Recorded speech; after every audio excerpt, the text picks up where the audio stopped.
Hey, it's Bernie from SWIRL Ministries. I'm up here in beautiful Lynchburg, Virginia, my friend Tina. We want to do a taping for SWIRL Talk with Cecy and Bernie.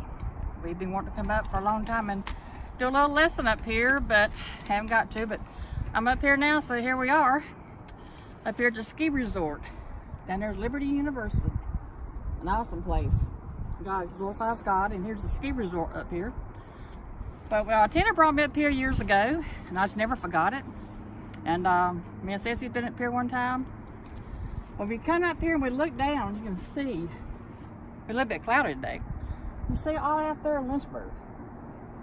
Now right now you can't see the backgrounds of the mountains back there, but they're back there because of fall. Yesterday's a beautiful day, should have done it yesterday.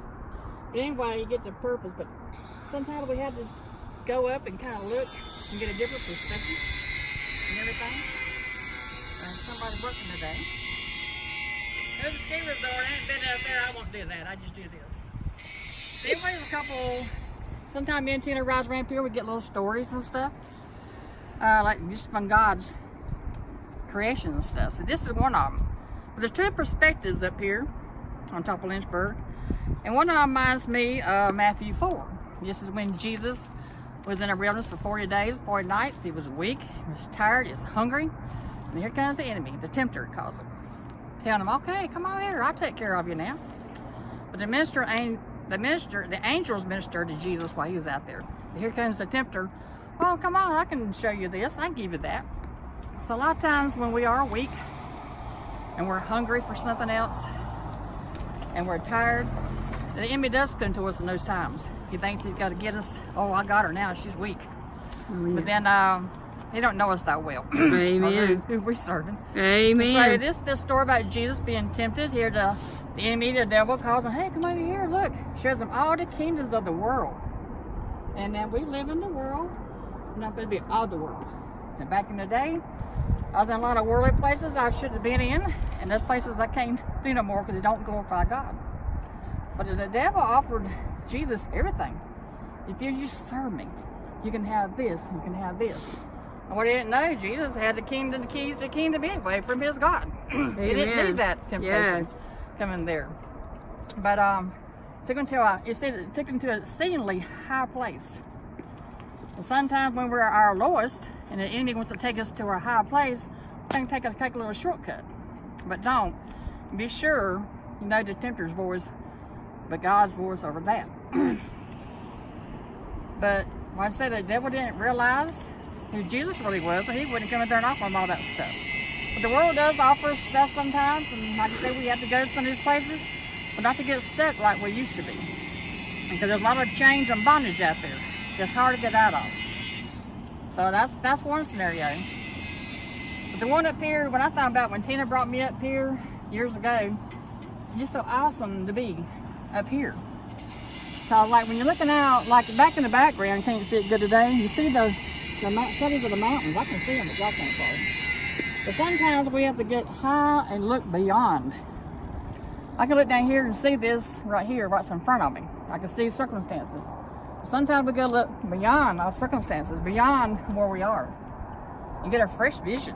Sometimes we have a vision, we don't do it, it kind of wears out. Sometimes we have to come up here and get refreshing. That's why I like it up here.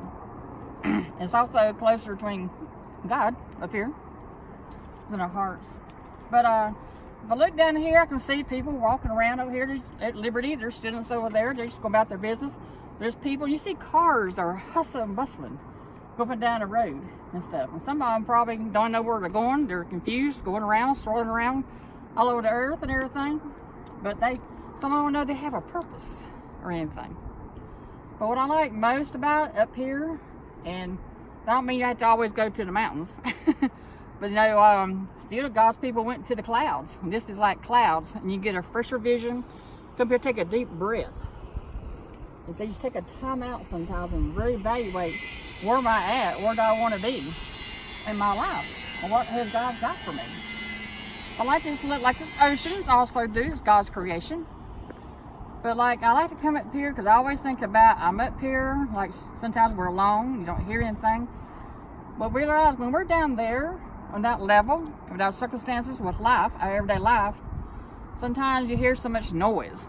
This noise gets in trouble. You hear the cars and everything. You can hear kids playing, hear all that. Sometimes we hear loud voices that in our head that we need to put out of our head. And sometimes we get so clouded, like it is now, and confused sometimes. That's why I like to come up to a high place, a little bit higher. You feel closer to God, because up here, now the lesson I've learned out of is that the closer you are to God, the higher you get, the less noise you hear down here. So we have to rise above the noise. There's many voices at us. All kind of voices trying, you need to do this, do this, do this. The nerves, like the little devil over here, little angel over here, and which voice do you listen to? Of course, we could listen to God. Now, sometimes we might not always, but rise up. You hear too much noise, there's too many problems going on, there's too many circumstances. There's all times somebody answers, somebody calling you, all this stuff you got to hear, which is good, so what we're there for. But sometimes we have to get by ourselves in a quiet place. Amen. And not listen to the junk. Oh God, this election thing on TV, I just had to cut that stuff off. Man, I know God sets up kings and he sets them up and he sets them down. So I'm going to trust God to do that. Amen. I just put godly ones in there that will go by God's word. Yes. You hear so much stuff sometimes, you just have to turn it off. Yes. Got your kids over here, mama, you got this one over here. But it's good to have people in your life to keep you on your toes. But still, just take a look at here. Just see, look back. Get a vision. Look beyond our circumstance. Don't stay in a circumstance. But they'll keep us down. We can't fly high. We want to fly high. So, everybody just rise above everything. And SWIRL Ministry loves you, and so does Jesus.